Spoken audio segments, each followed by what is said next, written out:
Welcome to மெக்டாகிஸ். இந்த வீடியோவில் நம்ம பார்க்க போகிற டாபிக் என்ன அப்படின்னு பார்த்தீங்கன்னா shear force and bending moment டயக்ராம்க்கான கிளாஸ் 2 வீடியோ. இந்த கிளாஸ் 2 வீடியோவில் ஒரு கேண்டிலவர் பீமில் பாயிண்ட் லோட்ஸ் ஆக்ட் ஆச்சு அப்படின்னா எப்படி ப்ராப்ளம் சால்வ் பண்ணுறது அப்படிங்கிறதான் சொல்லியிருக்கிறேன். So cantilever beam of length 10 metre அப்படின்னு சொல்லியிருக்காங்க. ஸோ இந்த மாதிரி கேண்டிலவர் பீமை நம்ம வரைஞ்சிக்கலாம். ஸோ இதோட லென்த் பார்த்தீங்கன்னா 10 மீட்டர். ஸோ 10 மீட்டர் அப்படிங்கிறத நம்ம மார்க் பண்ணிடலாம். கேண்டிலவர் பீம் அப்படிங்கிறது ஒரு சைடு ஃபிக்ஸாக இருக்கும், இன்னொரு சைடு பார்த்தீங்கன்னா ஃப்ரீயாக இருக்கும்.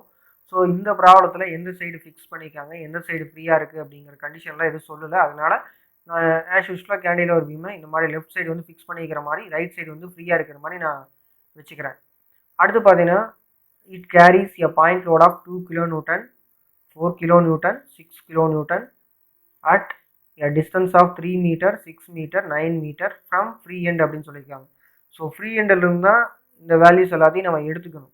ஸோ 2 kN ஃபோர்ஸ் பார்த்தீங்கன்னா 3 மீட்டர் டிஸ்டன்ஸில் ஆக்ட் ஆகுது. எங்கிருந்து அப்படின்னு பார்த்தீங்கன்னா ஃப்ரீ எண்டிலிருந்து. ஸோ ஃப்ரீ எண்ட் அப்படிங்கிறது இந்த ப்ராப்ளத்தை பொறுத்த வரைக்கும் ரைட் சைடு. ஸோ ரைட் சைடில் 3 மீட்டர் டிஸ்டன்ஸை நம்ம எடுத்துக்கணும். ஸோ 3 மீட்டர் டிஸ்டன்ஸை ரைட் சைட்லேருந்து எடுத்துக்கிட்டு 2 kN ஃபோர்ஸை வரைஞ்சிக்கணும். அடுத்து 6 மீட்டர் டிஸ்டன்ஸை ஃப்ரீ எண்டிலிருந்து எடுக்கணும். 6 மீட்டர் டிஸ்டன்ஸ் ஃப்ரம் ஃப்ரீ எண்டில் பார்த்தீங்கன்னா 4 kN ஃபோர்ஸ் ஆக்ட் ஆகுது. இந்த மாதிரி நம்ம மார்க் பண்ணிடலாம். அடுத்து 6 kN ஃபோர்ஸ் 9 மீட்டர் டிஸ்டன்ஸில் ஆக்ட் ஆகுது. ஸோ இந்த மாதிரி 9 மீட்டர் டிஸ்டன்ஸை ஃப்ரீ எண்டிலிருந்து நம்ம எடுத்துக்கிட்டு 6 kN ஃபோர்ஸை அந்த இடத்துல பிளேஸ் பண்ணிடலாம். ஸோ அடுத்து பார்த்தீங்கன்னா and beam carries 1 kN force at a distance of 10 metre from fixed end.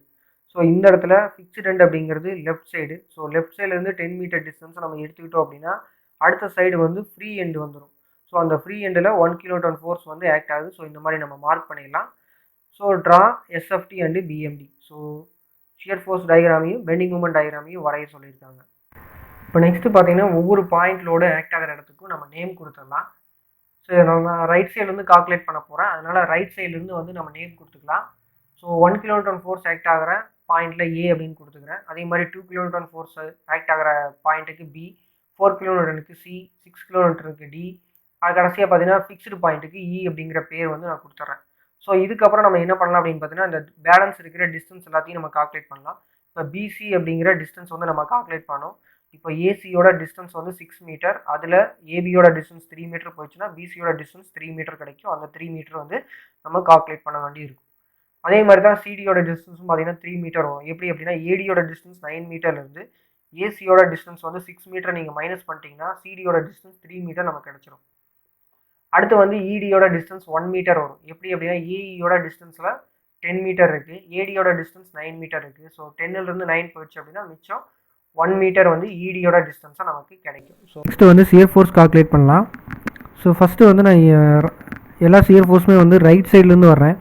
So அப்படி ரைட் சைட்லேருந்து ஒவ்வொரு பாயிண்ட்டை கால்குலேட் பண்ணிகிட்டே வந்தேன்னா டவுன்வர்ட் ஃபோர்ஸ் எல்லாத்தையும் நான் ப்ளஸ் ஆகும், அப்வர்ட் ஃபோர்ஸ் எல்லாத்தையும் நான் நெகட்டிவாகவும் எடுத்துக்கிறேன். ஸோ இந்த இடத்துல டவுன்வர்ட் ஃபோர்ஸ் மட்டும்தான் இருக்குது, அப்வர்ட் ஃபோர்ஸ் இல்லை. அதனால் எல்லாமே பார்த்திங்கன்னா ரைட் சைட்லேருந்து வரும்போது நான் ப்ளஸில் எடுத்துக்கிறேன். ஸோ எஸ்எஃப் அட்டு ஏ அப்படிங்கிற பாயிண்ட்டில் 1 kN ஃபோர்ஸ் ஆக்ட் ஆகிட்டுருக்கு. அதுக்கு முன்னாடி வரைக்கும் எந்த ஒரு லோடுமே இல்லை. அதனால் ஏ அப்படிங்கிற பாயிண்ட்டில் 1 kN ஃபோர்ஸ் மட்டும் ஆக்ட் ஆகிட்டுருக்கு. ஸோ எஸ்எஃப் அட்டு ஏ பார்த்தீங்கன்னா 1 kN. SF at B. So அடுத்து எஸ்எஃப் அட்டு பியில் 2 kN ஃபோர்ஸ் ஆக்ட் ஆகிட்டுருக்கு. இதுக்கு முன்னாடி வரைக்கும் பார்த்தீங்கன்னா 1 kN ஃபோர்ஸ் மட்டும் ஆக்ட் ஆகிட்டுருக்கு. ஸோ 1 + 2 பார்த்தீங்கன்னா 3 kN ஃபோர்ஸ் பி அப்படிங்கிற பாயிண்ட்டில் ஆக்ட் ஆகிட்டுருக்கு. அடுத்து சி அப்படிங்கிற பாயிண்ட்டுக்கு 4 kN ஃபோர்ஸ் ஆக்ட் ஆகிட்டுருக்கு. இதுக்கு முன்னாடி வரைக்கும் பார்த்தீங்கன்னா 3 kN இருக்குது. ஸோ 3 + 4 பார்த்தீங்கன்னா 7 kN ஃபோர்ஸ் ஆக்ட் ஆகிட்டுருக்கு. இப்போ அடுத்து பார்த்தீங்கன்னா டி அப்படிங்கிற பாயிண்ட்டில் 6 kN ஃபோர்ஸ் ஆக்ட் ஆகிட்டுருக்கு. இதுக்கு முன்னாடி வரைக்கும் பார்த்தீங்கன்னா 7 kN ஃபோர்ஸ் ஆக்ட் ஆகிட்டுருக்கு. ஸோ 7 + 6 பார்த்தீங்கன்னா 13 kN ஆக்ட் ஆகிட்டுருக்கு. இதில் டி அப்படிங்கிற பாயிண்ட்டில் ஆக்ட் ஆகிட்டுருக்கு. நெக்ஸ்ட்டு பார்த்தீங்கன்னா இ அப்படிங்கிற பாயிண்ட்டில் ஷியர் ஃபோர்ஸ் கால்குலேட் பண்ணலாம். இந்த ஈங்கிற பாயிண்ட்டில் எந்த ஒரு ஃபோர்ஸுமே ஆக்ட் ஆகலை. ஆனால் இந்த ஈங்கிற பாயிண்ட்டுக்கு முன்னாடி வரைக்கும் நம்ம கால்குலேட் பண்ண ஷியர் ஃபோர்ஸோட வேல்யூ பார்த்தீங்கன்னா 13 kN. டிங்கிற பாயிண்ட் வரைக்கும் 13 kN இருக்குது. ஈங்கிற பாயிண்ட்டில் எதுவுமே இல்லாதனால 13 + 0 பார்த்தீங்கன்னா 13 kN ஃபோர்ஸ் ஷியர் ஃபோர்ஸாக நமக்கு ஈங்கிற பாயிண்ட்டில் நமக்கு கிடைக்கிது. இப்போ நெக்ஸ்ட்டு பார்த்தீங்கன்னா ஷியர் ஃபோர்ஸ் டயக்ராம் வரையலாம். ஷியர் ஃபோர்ஸ் டயக்ராம் வரைகிறதுக்கு இந்த பாயிண்ட்டோட ஷேப் ஷியர் ஃபோர்ஸில் எப்படி இருக்குது அப்படிங்கிறது பார்த்துக்கணும். ஸோ பாயிண்ட் லோடு பார்த்தீங்கன்னா ஷியர் ஃபோர்ஸ் டயக்ராம் வரையும் போது உங்களுக்கு பாயிண்ட் லோடில் இருக்கிற வேல்யூஸ் எல்லாத்தையும் நம்ம என்ன பண்ணணும் அப்படின்னு பார்த்தீங்கன்னா ரெக்டாங்கிள் லைனாக நம்ம வரைஞ்சிக்கணும். அதே வந்து பெண்டிங் மூமெண்ட்டில் ட்ரையாங்கிள் லைனாக நம்ம வரைஞ்சிக்கணும். ஸோ இப்போ ஷியர் ஃபோர்ஸ் டயக்ராம் வரைகிறதுக்கு இந்த மாதிரி ஒரு லைன் போட்டுக்கிறேன். அதில் லோட் ஆக்ட் ஆகிற இடத்துல எல்லாத்துக்கும் நான் நேம் கொடுத்துருந்தேன். அந்த நேம் எல்லாத்தையும் வந்து அப்படியே வந்து நான் நோட் பண்ணிக்கிறேன். அடுத்து பார்த்தீங்கன்னா ஒவ்வொரு பாயிண்ட்லையும் எவ்வளோ லோட் ஆக்ட் ஆகுது அப்படிங்கிறத நம்ம பார்க்கணும். So first shear force at A. So ஏங்கிற பாயிண்டில் 1 kN ஃபோர்ஸ் இருக்குது. ஸோ வந்து பாயிண்ட் லோடு வந்து ஷியர் ஃபோர்ஸ்க்கு ரெக்டாங்கிள் லைனாக வரும். அதனால் பார்த்தீங்கன்னா இந்த மாதிரி ஒரு லைன் வந்து போட்டுக்கிறோம். அடுத்து பார்த்தீங்கன்னா ஷியர் ஃபோர்ஸ் அட் பி அப்படிங்கிற பாயிண்டில் 3 kN ஃபோர்ஸ் ஆக்ட் ஆகிட்டு இருக்கு. ஏலேருந்து பி வரைக்கும் எந்த ஒரு லோடுமே இல்லை. அதனால் ஸ்ட்ரைட் லைன் போட்டுட்டு பிங்கிற பாயிண்டில் 3 kN ஃபோர்ஸ் வந்து இன்க்ரீஸ் ஆகிற மாதிரி நம்ம போட்டுக்கலாம். அடுத்து வந்து பியிலிருந்து சி வரைக்கும் எந்த ஒரு லோடுமே இல்லை. ஆனால் சிங்கிற பாயிண்டில் 7 kN இருக்குது. ஸோ இதே மாதிரி நம்ம ஸ்ட்ரைட் லைன் போட்டுட்டு சிங்கிற பாயிண்டில் 7 kN ஃபோர்ஸ் வந்து ஆக்ட் ஆகிற மாதிரி நம்ம போட்டுக்கலாம். அடுத்து பார்த்தீங்கன்னா டி அப்படிங்கிற பாயிண்டில் 13 kN இருக்குது. ஆனால் சியிலிருந்து டி வரைக்கும் எந்த ஒரு லோடும் இல்லை. அதனால் ஸ்ட்ரைட் லைன் போட்டு டிங்கிற பாயிண்டில் 30 kN இன்க்ரீஸ் ஆகிற மாதிரி போட்டுக்கலாம். அடுத்து பார்த்தீங்கன்னா டியிலிருந்து இ வரைக்கும் எந்த ஒரு லோடுமே கிடையாது. ஸோ ஸ்ட்ரைட் லைன் போட்டுட்டு நம்ம இதை வந்து என்ன பண்ணிக்கலாம், க்ளோஸ் பண்ணிக்கலாம். இந்த வேல்யூஸ் எல்லாமே பாசிட்டிவ். ஸோ அதனால் இந்த ஷியர் ஃபோர்ஸ் டயக்ராமை எப்படி சொல்லலாம் அப்படின்னு பார்த்தீங்கன்னா பாசிட்டிவ் ஷியர் ஃபோர்ஸ் டயக்ராம் அப்படின்னு சொல்லிட்டு சொல்லலாம். ஸோ அதனால் பார்த்தீங்கன்னா பாசிட்டிவ் எஸ்எஃப்டி அப்படின்னு சொல்லிட்டு அந்த ஏரியாவை நம்ம எழுதிக்கலாம். ஸோ இப்போ நம்ம க்ளோஸ் பண்ணியிருக்கிற ஏரியா தான் வந்து ஷியர் ஃபோர்ஸ் டயக்ராம் அப்படிங்கிறது. சரிங்களா? ஸோ இப்போ அடுத்து வந்து பெண்டிங் மூமெண்ட் கால்குலேட் பண்ணலாம். நெக்ஸ்ட்டு வந்து பெண்டிங் மூமெண்ட் கால்குலேட் பண்ணலாம். ஸோ ஃபஸ்ட்டு மூமெண்ட்னா என்னென்னு பார்த்துடலாம். ஸோ மூமெண்ட் அப்படிங்கிறது ஃபோர்ஸ் இன்ட்டு டிஸ்டன்ஸ். நம்ம எந்த பாயிண்ட்டில் மூமெண்ட்டு கால்குலேட் பண்ணுறோமோ அந்த பாயிண்ட்டுக்கும் நம்ம எடுத்துக்கிற ஃபோர்ஸுக்கும் இருக்கிற வெர்டிக்கல் டிஸ்டன்ஸ் தான் வந்து இந்த இடத்துல டிஸ்டன்ஸ் அப்படிங்கிற. So moment equal to force into distance. So இப்போ ஒவ்வொரு பாயிண்ட்லையும் நம்ம மூமெண்ட் கால்குலேட் பண்ணலாம். ஸோ இப்போ ஏ அப்படிங்கிற பாயிண்ட்டை பார்த்தீங்கன்னா 1 kN ஃபோர்ஸ் ஆக்ட் ஆகுது. ஆனால் ஏ அப்படிங்கிற பாயிண்ட்டை பொறுத்து தான் நம்ம பார்க்குறோம் மூமெண்ட் பார்க்குறோம். அப்போது ஏ அப்படிங்கிற பாயிண்ட்டுக்கும் 1 kN ஃபோர்ஸுக்கும் இருக்கிற வெர்டிக்கல் டிஸ்டன்ஸ் 0. அதனால் நம்ம ஏ அப்படிங்கிற பாயிண்ட்டை பொறுத்து பெண்டிங் மூமெண்ட் பார்த்தோம் அப்படின்னா 0 kN தான் நமக்கு கிடைக்கும். ஸோ இந்த பெண்டிங் மூமெண்ட்டோட யூனிட் என்ன அப்படின்னு பார்த்தீங்கன்னா நியூட்டன் மீட்டர். அதாவது கிலோ நியூட்டனில் உங்களுக்கு ஃபோர்ஸ் கொடுத்துருந்தாங்கன்னா கிலோ நியூட்டன் மீட்டர் அப்படின்னு சொல்லிட்டு நம்ம எடுத்துக்கணும். இப்போ பி அப்படிங்கிற பாயிண்டில் பெண்டிங் மூமெண்ட் பார்க்கலாம். பி அப்படிங்கிற பாயிண்ட் பார்த்தீங்கன்னா பிங்கிற பாயிண்ட்டுக்கு முன்னாடி 1 kN ஃபோர்ஸ் இருக்குது. அதனால் -1 × 3 இந்த பிங்கிற பாயிண்ட்டுக்கும் இந்த 1 kN ஃபோர்ஸ்க்கும் இருக்கிற டிஸ்டன்ஸ் பார்த்தீங்கன்னா 3 மீட்டர். ஸோ அதனால் -1 × 3. ஸோ இந்த வேல்யூஸ் பெண்டிங் மூமெண்ட்டில் எல்லா ஃபோர்ஸையும் நம்ம மைனஸில் எடுத்துக்கணும். ஏன் அப்படின்னு பார்த்தீங்கன்னா ஷியர் ஃபோர்ஸ் எல்லாத்தையும் நீங்கள் பாசிட்டிவ் எடுத்திருப்பீங்க. ஸோ நீங்கள் ரைட் சைட்லேருந்து வரும்போது நெகட்டிவ் பெண்டிங் மூமெண்ட்டுக்கு நீங்கள் என்ன பண்ணுங்க அப்படின்னு பார்த்தீங்கன்னா மைனஸ், அதாவது டவுன்வர்ட் ஃபோர்ஸ் எல்லாத்தையும் வந்து நீங்கள் மைனஸில் எடுத்துக்கணும். அப்வர்ட் ஃபோர்ஸ் எல்லாத்தையும் வந்து நீங்கள் ப்ளஸில் எடுத்துக்கணும். ஸோ அதான் வந்து நான் இந்த இடத்துல டவுன்வர்ட் ஃபோர்ஸ் எல்லாத்தையும் வந்து நான் மைனஸில் எடுத்திருக்கேன். ஸோ பி அப்படிங்கிற பாயிண்டில் பெண்டிங் மூமெண்ட்டோட வேல்யூ என்ன அப்படின்னு பார்த்தீங்கன்னா -3 kN மீட்டர். அதாவது -1 × 3 வரும், ப்ளஸ் ஆஃப் -2 × 0. அதாவது 2 kN ஃபோர்ஸ் வந்து பிங்கிற பாயிண்ட்லேயே இருக்குது. ஸோ அந்த 2 kN ஃபோர்ஸுக்கும் பிங்கிற பாயிண்ட்டுக்கும் இடையில இருக்கிற டிஸ்டன்ஸ் அப்படின்னு பார்த்தீங்கன்னா 0. அதனால அந்த டேர்ம் 0 ஆயிரும். -1 × 3 மட்டும்தான் இருக்கும். So bending moment at B அப்படிங்கிற பாயிண்ட்டில் பார்த்தீங்கன்னா -3 kN மீட்டர் அப்படிங்கிறதா அதோட வேல்யூ. அடுத்து பார்த்தீங்கன்னா bending moment at C. So சிங்கிற பாயிண்ட்டை பொறுத்து நம்ம கால்குலேட் பண்ணும்போது -1 × 6 அப்படின்னு சொல்லிட்டு ஃபஸ்ட்டு ஃபோர்ஸ் வரும். ஸோ 1 kN ஃபோர்ஸ் வந்து 6 மீட்டர் டிஸ்டன்ஸில் இருக்குது. அடுத்து ரெண்டாவது ஃபோர்ஸ் பார்த்தீங்கன்னா 2 kN அப்படிங்கிறது 3 மீட்டர் டிஸ்டன்ஸில் இருக்குது. அதனால் -2 × 3 அப்படிங்கிறது நீங்கள் சம் பண்ணிக்கணும். அடுத்து சி அப்படிங்கிற பாயிண்ட்டில் 4 kN ஃபோர்ஸ் வந்து ஆக்ட் ஆகிட்டு இருக்குது. ஆனால் நம்ம சிங்கிற பாயிண்ட்டை பொறுத்து நம்ம பார்க்குறதுனால இந்த 4 kN ஃபோர்ஸுக்கும் சிங்கிற பாயிண்ட்டுக்கும் டிஸ்டன்ஸ் வந்து 0. அதனால் -1 × 6 ப்ளஸ் ஆஃப் -2 × 3. ஸோ அப்போது -6 = -12 kN மீட்டர் அப்படின்னு சொல்லிட்டு சிங்கிற பாயிண்ட்டில் உங்களுக்கு பெண்டிங் மூமெண்ட்டோட வேல்யூ இருக்கும். அடுத்து வந்து பெண்டிங் மூமெண்ட் அட் டி.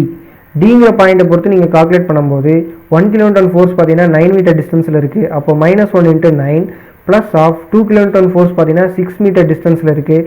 அப்போ -2 × 6 ப்ளஸ் ஆஃப் 4 kN ஃபோர்ஸ் பார்த்தீங்கன்னா 3 மீட்டர் டிஸ்டன்ஸில் இருக்குது. எதுக்கு? டிங்கிற பாயிண்ட்டுக்கு. அப்போது -4 × 3 அப்படின்னு சொல்லிட்டு நம்ம எடுத்துக்கணும். அடுத்து பார்த்தீங்கன்னா 6 kN ஃபோர்ஸ் வந்து டிங்கிற பாயிண்ட்லேயே இருக்குது. அதனால் அது 0 ஆயிரும். ஸோ அதை வந்து நான் போடல. So -1 × 9 plus of -2 × 6 plus of -4 × 3. அப்போது -9 -12 -12. ஸோ டோட்டலாக பார்த்தீங்கன்னா -33 kN மீட்டர் அப்படிங்கிறதா டிங்கிற பாயிண்டில் இருக்கிற பெண்டிங் மூமெண்ட்டோட வேல்யூ. அடுத்து ஈங்கிற பாயிண்ட்டுக்கு நம்ம கால்குலேட் பண்ணோம். ஸோ இப்போது 1 kN ஃபோர்ஸ் பார்த்தீங்கன்னா 10 மீட்டர் டிஸ்டன்ஸ் இருக்குது. அப்போ -1 × 10 ப்ளஸ் ஆஃப் 2 kN ஃபோர்ஸ் பார்த்தீங்கன்னா 7 மீட்டர் டிஸ்டன்ஸில் இருக்குது ஈங்கிற பாயிண்ட்டுக்கு. அதனால் -2 × 7 ப்ளஸ் ஆஃப் 4 kN ஃபோர்ஸ் பார்த்தீங்கன்னா 4 மீட்டர் டிஸ்டன்ஸில் ஈங்கிற பாயிண்ட்டுக்கு இருக்குது. அதனால் -4 × 4 plus of -6 × 1. So 6 kilo newton force பார்த்தீங்கன்னா ஈங்கிற பாயிண்ட்டுக்கு 1 மீட்டர் டிஸ்டன்ஸில் இருக்குது, அதனால -6 × 1 அப்படின்னு சொல்லிட்டு நான் போட்டுக்கிறேன். ஸோ ஈங்கிற பாயிண்டில் எந்த ஒரு டிஸ்டன்ஸுமே எந்த ஒரு லோடுமே இல்லை, அது இருந்தாலும் நமக்கு கால்குலேட் பண்ண வராது. ஸோ இப்போ -1 × 10 plus of -2 × 7 plus of -4 × 4 plus of -6 × 1. So -10 -14 -16 -6 total value பார்த்தீங்கன்னா -46 கிலோ நியூட்டன் மீட்டர் அப்படிங்கிறதா ஈங்கிற பாயிண்டில் இருக்கிற பெண்டிங் மூமெண்ட்டோட வேல்யூ. நெக்ஸ்ட்டு பார்த்தீங்கன்னா பெண்டிங் மூமெண்ட் டிராயிங் வரையலாம். இந்த பெண்டிங் மூமெண்ட் டிராயிங் வரைகிறதுக்கு இந்த மாதிரி ஒரு லைன் போட்டுக்கோங்க. ஸோ இந்த லைன் பார்த்தீங்கன்னா உங்களுக்கு கிடைச்சிருக்கிற பெண்டிங் மூமெண்ட்டோட வேல்யூவை பாருங்கள், எல்லாமே மைனஸில் இருக்குது. அதனால் இந்த லைனுக்கு கீழே தான் வந்து நீங்கள் டிராயிங் போடுற மாதிரி இருக்கும். அதனால் முடிஞ்ச வரைக்கும் தள்ளி மேலே போட்டுக்கோங்க இந்த லைனை. இப்போ பார்த்தீங்கன்னா இந்த பாயிண்ட் லோட் அப்படிங்கிறது வந்துருச்சு அப்படின்னா பெண்டிங் மூமெண்ட் டிராயிங் எப்படி இருக்கும் அப்படின்னு பார்த்தீங்கன்னா உங்களுக்கு ட்ரையாங்கிள் லைனாக இருக்கும். இதை வந்து நீங்கள் ஞாபகம் வச்சுக்கோங்க. ஸோ இப்போது பெண்டிங் மூமெண்ட் அட் ஏ அப்படிங்கிற பாயிண்டில் 0 கிலோமீட்டர் இருக்குது. ஸோ அந்த இடத்துல இருந்தால் நம்ம ஆரம்பிக்க போகிறோம். பெண்டிங் மூமெண்ட் அட் பி அப்படிங்கிற பாயிண்டில் -3 கிலோமீட்டர் இருக்குது. ஸோ ஏங்கிற பாயிண்ட்லேருந்து அப்படியே இன்க்ரீஸ் ஆகிட்டு பிங்கிற பாயிண்டில் -3 கிலோமீட்டர் மீட்டர் இருக்குது. ஸோ அதனால் இந்த மாதிரி வந்து -3 கிலோமீட்டர் மீட்டர் வந்து பிங்கிற பாயிண்டில் நோட் பண்ணிவிட்டு ஏங்கிற பாயிண்ட்லேருந்து நீங்கள் என்ன பண்ணிக்கோங்க, ஒரு ட்ரையாங்கிள் லைன் மாதிரி போட்டுக்கோங்க. அடுத்து சிங்கிற பாயிண்டில் உங்களுக்கு -12 கிலோ நியூட்டன் மீட்டர் இருக்குது. ஸோ -3 கிலோ நியூட்டன் மீட்டர் அப்படிங்கிறது -12 கிலோ நியூட்டன் மீட்டர் அப்படிங்கிறது இன்க்ரீஸ் ஆகிருக்கு. அதனால் ஸோ இந்த மாதிரி இன்க்ரீஸ் ஆன மாதிரி போட்டுட்டு சிங்கிற பாயிண்ட்டில் நீங்கள் -12 கிலோ நியூட்டன் மீட்டரை நோட் பண்ணிவிட்டு அந்த பாயிண்ட்டை அந்த இடத்துல எழுதிக்கிங்க. அடுத்து பார்த்தீங்கன்னா bending moment at D. So bending moment at டிங்கிற பாயிண்டில் -33 கிலோ நியூட்டன் மீட்டர் இருக்குது. ஸோ -12லேருந்து -33 கிலோ நியூட்டன் மீட்டராக இன்க்ரீஸ் ஆகிருக்கு. ஸோ இன்க்ரீஸ் ஆகிற மாதிரி நீங்கள் போட்டுட்டு அடுத்து என்ன பண்ணிக்கிங்க அப்படின்னா அந்த இடத்துல -33 கிலோ நியூட்டன் மீட்டர்னு எழுதிக்கிங்க. அடுத்து பெண்டிங் மூமெண்ட் அட் ஈங்கிற பாயிண்டில் -46 கிலோ நியூட்டன் மீட்டர் அப்படிங்கிறது.